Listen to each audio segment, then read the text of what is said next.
This is Rock Leach with Social Fire. We have a woman of God on this video who actually went off. She went in on the musicians, and I want you all to see this. That this is personal to me because what she said, I believe all musicians need to hear, but it was an unconventional way that she said it. You don't want to miss this video because what she said is very good. If you got a musician friend or something like that, get them to watch this video because it's powerful. Let's go.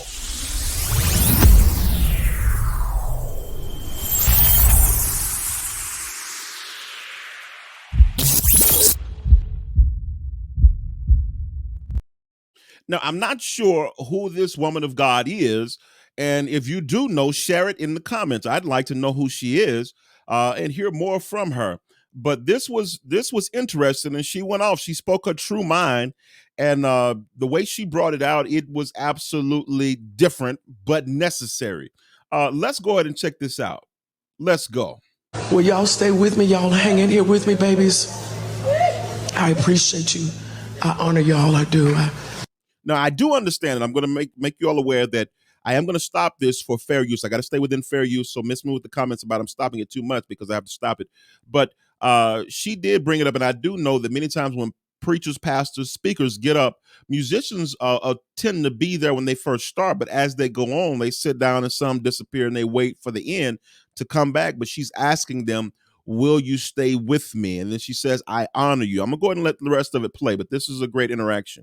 We need y'all. People may not tell y'all that, but we need you. I need you. And I appreciate you. You do matter. You're part of God's plan and worship. It's Nehemiah and the trumpeter. So I want y'all to be encouraged. Continue to be strong.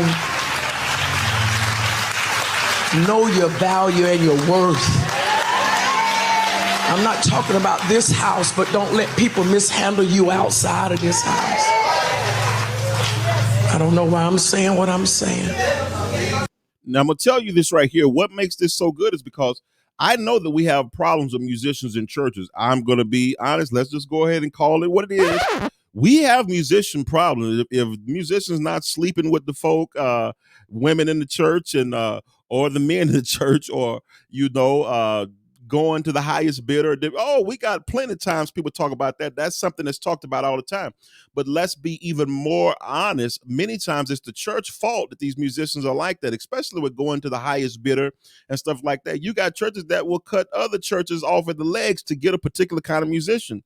Why? Because churches are only as effective as they're effective as their gifted individuals. And so the reason that we go after them, because we go after gifts get people to come to church and stay there. But what happens oftentimes is that we will battle each other, and we just do stuff we shouldn't do trying to get these musicians. Let's go. But know your value and your worth. God has gifted you. And a lot of times we let the world call us whatever, but God called us priests and Levites. That was good right there. That was very good. Keep going. So you're minstrels and psalmists. Sometimes when we move under the artist's name, we take on the artist's behaviors. Oh, that was good. That was good. I'm probably going to come back to that again.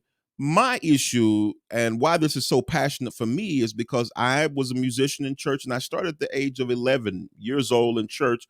And my mother was very strong with me being a part of the church. I grew up Church of God in Christ. Most of you all know that, even though I'm not Church of God in Christ now. And so being in the Sunshine Band, the Purity class, which are for the youth in the church, I was at Sunday school all the time, but I fell in love with church because I fell in love with music. Now, I've done a lot of things with music. Even now, I'm still doing things with music. But the thing that I want to share with you, this is why I'm passionate about it. My home church did not pay me a lot. I'll be even more transparent. My home church used to pay me $25 a month. And then they would write me a check for that $25. I'm just saying, it is what it is. And that was years ago at my home church. But I felt honored to get that $25 because I was so grateful for the opportunity to be able to play. I was grateful for an opportunity to play. I viewed it like many football players do now. When they are trying to get in the game, they want to do anything, show the coaches that they're good enough to get in the game to help win. And so what I would do is I was always going to be on time. I was going to try to be early. I would show up at all the services that the other musicians wouldn't show up at, just so I get the opportunity to play, right? So the old ladies at noonday prayer knew they was going to have a musician because Lil Rock, he going to go on over there because the other musician's too good for this service. So, we was going to have church at noonday prayer, and they was going to go with my 5 cards because that's all I needed. But they was happy with it because they wasn't used to having a musician. I'm just saying that's the way I came up. Now, looking at this, I am very big on calling out musicians. I'm very big on calling out churches in this regard because I don't believe that we treat musicians right. And we can call out all the things to say about whether they should get paid or whether they should not get paid. I believe that there's a problem. And she said at the end, when musicians start acting like artists, why is that a problem? Because many of our artists now are not rooted at a church. They're not at a church being rooted. And what is the importance of being rooted? It's so that you can be developed as a Christian. Many musicians can stop being developed, and artists have stopped being developed because they're not anywhere being rooted. What Bible study are you a part of?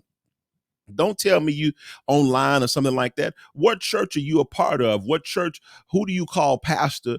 And are you accountable to them? And y'all know when I say accountability, when they say no, that means you don't go. I'm talking about a level of accountability where their word matters. Now, I know we can go all kind of different places with that, but I'm talking about Christian development and how it's not happening. When she's talking to them, we do need musicians in churches. I think that it's very important that we say that. Musician, brother guitar player, sister psalmist, brother organist, we need you. And I love that she brought up the Levites there because they were in charge of carrying the Ark of the Covenant. I want you to understand something. The reason that you are important is because this level of God's presence, holding that Ark, the weight of his presence, everybody can't handle. But the problem is that we've got some people who look like Levites and are not Levites at all because they haven't been developed to be able to handle the weight. This is why when calamity comes or people, it get heated and being spirit led, they haven't been developed to that. So we at churches, we will go ahead and compromise. Well, they play really good cards, but they haven't been developed to handle the weight. And so when we see they don't handle the weight, we go ahead and thrash them. We talk bad about them. We put them in the rumor mill and all that kind of stuff when we need to take more time to develop them. The problem within the church is that they're not rooted. They're only as effective as their checks. I'm going to say it again. They're only as effective as their compensation because we've allowed them to be a part of that, be like that. We're starting to feed into that foolishness. But you all, I could talk about this all day, but what she said about these musicians, we love you.